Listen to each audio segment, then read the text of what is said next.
అందరు నమస్కారం అండి. అభినయ దర్శన్ ఈ వ్యక్తి ఎవరనేది మీలో చాలా మందికి తెలిసి ఉంటుంది. ఈ మధ్య కొన్ని విషయాలలో చాలా ఓవర్ యాక్షన్ చేశాడు. ఆయన ఒక రాజకీయ పార్టీ కూడా పెట్టాడు. ఆ పార్టీ పేరే భరోసా పార్టీ. ఈ అభినయ దర్శన్ మీద నిన్న పాడేరులో దాడి జరిగిందండి. ఈ దాడి మీద నాకు కొన్ని అనుమానాలు ఉన్నాయి, కొన్ని డౌట్లు ఉన్నాయి. మొదటి డౌటు, దాడి జరిగిందా, జరిపించుకున్నాడా? నెంబర్ 2, దాడి జరిగితే దాడి వెనకాల వైసీపీ ఎమ్మెల్యే ఉన్నాడా? డౌట్ 3, ఈ దాడి వెనకాల జగన్మోహన్ రెడ్డి లేదా వైసీపీ పార్టీ ఏమైనా ఉందా అని ఇలా పలు డౌట్లు నా మదిలో మెలుగుతూ ఉన్నాయి. ఎప్పటి నుంచి? నిన్న వాళ్ళు రిలీజ్ చేసిన వీడియోలు చూసినా, అలాగే 2 రోజుల ముందు ఆయన ఒక సెల్ఫీ వీడియో రిలీజ్ చేసి ఈ వీడియోలన్నీ పరిశీలిస్తే నాకు కొన్ని డౌట్లు ఉన్నాయి. ఆ డౌట్లు మీతో షేర్ చేసుకుందామని ఈ వీడియోని రికార్డ్ చేస్తున్నా. మొదటి డౌటు, ఈయన మీద దాడి జరిగింది. కొంతమంది గుర్తు తెలియని వ్యక్తులు ముఖానికి ముసుకేసుకొని ఆయన మీద దాడి చేశారు. ఎంతమంది దాడి చేశారు అనేది వాళ్ళకు కూడా క్లారిటీ లేదు. కొందరేమో 6 వచ్చారంటున్నారు, కొందరేమో 4 వచ్చారంటున్నారు, కొందరేమో 2 వచ్చినారు అంటున్నారు. బట్ ఎంతమంది వచ్చారు అనేది వాళ్ళకి క్లారిటీ లేదు. రెండోది, అతని మీద కత్తులతో దాడి చేశారు అని మీడియాలో వస్తుంది. కత్తులతో దాడి చేయలేదు, బీరు బాటలతో దాడి చేశారంట. ఓకే, బీరు బాటలతో దాడి చేశారంట. ఇక్కడ అభినయ దర్శన్ మీద, అంటే అభినయ దర్శన్ని చంపడానికి వచ్చినప్పుడు నా మేజర్ డౌట్, చంపడానికి వచ్చినప్పుడు వచ్చినవాడు కసకసను పొడిచేసి ఎక్కడ పడితే అక్కడ పొడిచేసి వెళ్ళిపోతాడు కదా. కానీ ఇతని మీద జరిగిన ఆ దాడి ఏదైతే ఉందో, ఆ ఘాట్లు ఏదైతే ఉందో, అవి నాకు అనుమానాలు కలుగుతున్నాయి. దాడి చేసిన వాడు, చంపడానికి వచ్చిన వాడు బట్టలు ఎందుకు చింపుతాడండి? నా మొదటి డౌట్, జస్ట్ నా డౌట్ అంతే. బట్టలు ఎందుకు చింపుతాడు? దెబ్బలు కనిపించడానికే, దెబ్బలు క్లియర్గా కనిపించడానికే. ఒంటి మీద బట్టలు తీసేశారు, మ్యాక్సిమం ప్యాంట్ తీసేశారు, లోపల డాయర్ మాత్రమే ఉంది. తొడ మీద ఒక గీత కనిపిస్తుంది, ఆ బీరు బాటలతో అలా లైట్గా అలా కోసారు. తర్వాత ఈ రెక్క మీద ఇలా కోసారు, ఈ రెక్క మీద ఇలా కోసారు. జస్ట్ గీతలు పడ్డాయి. ఇది నేను చెప్పడంలా, అభినయ దర్శనే చెప్పాడు. ఇక్కడ గీశారు, తొడ మీద గీశారు, చేయి మీద గీశారు, ఇక్కడ గీశారు అని చెప్పేసి ఆయనే చెప్పాడు. చంపడానికి వచ్చిన వ్యక్తులైతే వాళ్ళు పొట్టలోనో లేకుంటే కుతికిలోనో లేకుంటే ఇంకెక్కడోనో, అంటే ఎక్కడ పొడిస్తే చనిపోతారు అని వాళ్ళకి తెలుసు కదా. ఎక్కడ పొడిస్తే చచ్చిపోతారో అక్కడే పొడుస్తారు. కానీ విచిత్రంగా బట్టలన్నీ ఊడదీసి ఇక్కడ ఒక ఘాటు, ఇక్కడ ఒక ఘాటు, ఇక్కడ ఒక ఘాటు పెట్టేసి వెళ్ళిపోయారు.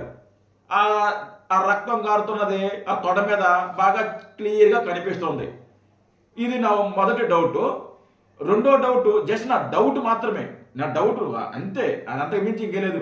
ఆయన కావాలనే చేపించుకున్నాడని నేను బల్లగుద్ది అని చెప్పడం వల్ల ఆ వీడియో చూస్తుంటే నాకు అనుమానాలు వచ్చాయి. జస్ట్ అదే మాత్రం. రెండోది, 2 రోజుల ముందు ఒక సెల్ఫీ వీడియో రిలీజ్ చేశాడండి. నేను ఇక్కడ పాడేరులో ప్రజా సమస్యల మీద నేను పోరాడుతుంటే ఇక్కడ స్థానిక ఎమ్మెల్యే నన్ను బెదిరిస్తున్నాడు, బెదిరింపు కాల్స్ వస్తున్నాయి అనేసి ఒక సెల్ఫీ వీడియో వదిలాడు. స్థానిక ఎమ్మెల్యే ఎవరు? పాడేరులో వైసీపీ ఎమ్మెల్యే. ఆయనకి ఫోన్ చేసి బెదిరిస్తున్నది ఎవరు? స్థానిక ఎమ్మెల్యే, వైసీపీ ఎమ్మెల్యే. అవునా? అయితే అంటే ఆయన మీద దాడి చేస్తే, ఆయన మీద దాడి చేపించింది ఎవరు? ఆయన చెప్పిన ప్రకారం స్థానిక ఎమ్మెల్యే. ఆ స్థానిక ఎమ్మెల్యే వైసీపీ ఎమ్మెల్యే. ఓకే, ఆ ఎమ్మెల్యే చేపించి ఉండాలి. ఎందుకంటే ప్రజా సమస్యల గురించి మాట్లాడుతున్నాడు అన్నాడు. ఆ నియోజకవర్గంలో ఆ సమస్యల గురించి మాట్లాడుతున్నాడు. ఆ సమస్యలు తీర్చాల్సింది ఎవరో, దగ్గరుండి ప్రభుత్వం దృష్టికి తీసుకువెళ్లాల్సింది ఎవరు? ఆ స్థానిక ఎమ్మెల్యే. ఆ ఊరి ఎమ్మెల్యే ఎవరైతే ఉన్నారో ఆ ఎమ్మెల్యే ఆ సమస్యను తీసుకువెళ్ళాలి. ఆ ఎమ్మెల్యే ప్రభుత్వం దృష్టికి ఆ సమస్య తీసుకువెళ్లకుండా మూడో వ్యక్తి వచ్చి ఆ సమస్యల గురించి మాట్లాడుతుంటే అక్కడున్న ఎమ్మెల్యేకి డెఫినెట్గా కోపం వస్తుంది. సో ఆయన ఫోన్ చేసి వాళ్ళు లేకుంటే వాళ్ళ మనుషుల ద్వారా ఫోన్ చేపించి అతను బెదిరించాడు, నన్ను బెదిరిస్తున్నాడు అని ఆయనే ఒక సెల్ఫీ వీడియో రిలీజ్ చేశాడు. ఒకవేళ దాడి జరిగితే దాని వెనకాల వైసీపీ ఎమ్మెల్యే హస్తం ఉండే అవకాశం ఉంది. మూడోది, ఈ మధ్య ఆయన మతం గురించి, హిందువుల గురించి, నేను క్రిస్టియను, హిందువులు మా క్రిస్టియన్ల మీద దాడులు చేస్తున్నారు, మా పాస్టర్ల మీద దాడి చేస్తున్నారు, మమ్మల్ని కొడుతున్నారు, మమ్మల్ని చంపేస్తున్నారు అని కొన్ని ఇష్యూస్ మీద ఈయన మాట్లాడడం జరిగింది. అంటే హిందువులకి క్రిస్టియన్స్కి పడట్లేదు, హిందువులు క్రిస్టియన్ల మీద దాడి చేస్తున్నారు అని మాట్లాడడం జరిగింది.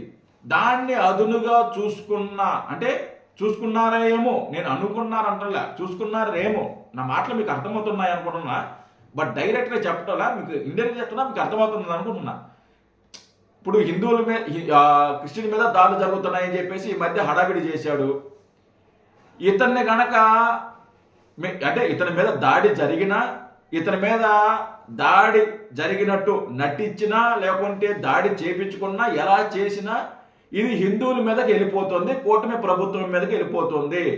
మేము క్రిస్టియన్ల తరపున క్రిస్టియన్స్ మీద గురించి మాట్లాడుతున్నాం కాబట్టి హిందువులు ఓరవలేక, కూటమి ప్రభుత్వం ఓరవలేక పాస్టర్లని, క్రిస్టియన్స్ని చంపేస్తున్నారు అని దీన్ని కూడా ఒక రాజకీయం చేయాలని వైసీపీ పార్టీ అధినేత జగన్మోహన్ రెడ్డి ఏమన్నా ప్లాన్ చేశాడేమో, ఆ ప్లాన్ని వైసీపీ కార్యకర్తలు ఏమన్నా అమలు పరిచారేమో డౌట్లు ఉన్నాయి.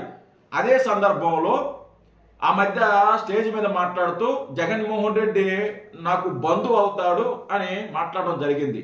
జగన్మోహన్ రెడ్డి బంధువు అవుతాడంటే రిలేషన్షిప్ ఉండదు కదా. ఈ జగన్మోహన్ రెడ్డి ఒకరోజు పిలిపించుకొని, నువ్వు ఎలాగో ఇలా మాట్లాడుతున్నావు కదా, ఇలా మతాలని కులాలని రెచ్చగొడుతున్నావు కదా, సో నీ మీద దాడి జరిగినట్టు క్రియేట్ చేసుకో, లేకుంటే నీ మీద దాడి చేయించుకో, దానివల్ల నీకు సింపతి వస్తుంది, నీకు మద్దతు పెరగద్ది, కూటమి ప్రభుత్వం మీద మనం బురద జల్లిన వాళ్ళం అవుతాము, ఆ మతాలకి మనం గొడవ పెట్టిన వాళ్ళం అవుతాము అని ఒక ఐడియా ఇచ్చాడేమో, నా డౌట్ ఐడియా ఇచ్చాడేమో. ఆ ఐడియాలన్నీ ఇక్కడ ఇక్కడ అమలు పరిచాడేమో. ఏమండి, ఇప్పుడు ఆ వీడియోలు మీరు చూస్తుంటారు చాలామంది. ఆ వీడియోలో 3 దిక్కల దెబ్బలు తగిలాయి, 2 చేతుల మీద, తొడ మీద. చంపడానికి వచ్చిన వ్యక్తి పొట్లోనూ బీరు బాటలో అంతే కదా. అంతేగాని ఇక్కడ గీత, ఇక్కడ గీత, ఇక్కడ గీత, ఈ గీతలు పెట్టడం ఏంది నాకు అర్థం కాలేదు. ఈ గీతలు పెట్టడం ఏంది, నా డౌట్లు ఉన్నాయి అంతే. ఆయన కావాలని చేపించుకున్నాడా అని నేనైతే అంటోలే, బట్ నా డౌట్లు ఉన్నాయి, అందుకోసం నేను మాట్లాడుతున్నా. దీని మీద కూటమి ప్రభుత్వం కూడా విచారణ జరిపించాలి. అసలు దాడి ఎలా జరిగింది, దాడి వెనకాల ఎవరున్నారు, ఆ దాడి చేసిన వ్యక్తులు ఎవరు, ఈ దాడి చేయించుకున్న అభినయ్ దర్శన్ ఎవరైతే ఉన్నారో అతను కూడా ఎంక్వైరీ చేయాలి. దీని మీద ఒక సమగ్ర విచారణ జరగాలి, వాస్తవాలు బయటికి తీయాలి. నిజంగా గనక అతని మీద దాడి జరుగుంటే దాడి చేసిన వ్యక్తుల్ని ఖచ్చితంగా శిక్షించాలని నేను కోరుకుంటున్నా. ఓకే, నా డౌట్లు బట్ మీకు మీ డౌట్లు ఏమున్నాయి అనేది కూడా ఒకసారి కామెంట్ చేసే ప్రయత్నం చేయండి. జై హింద్.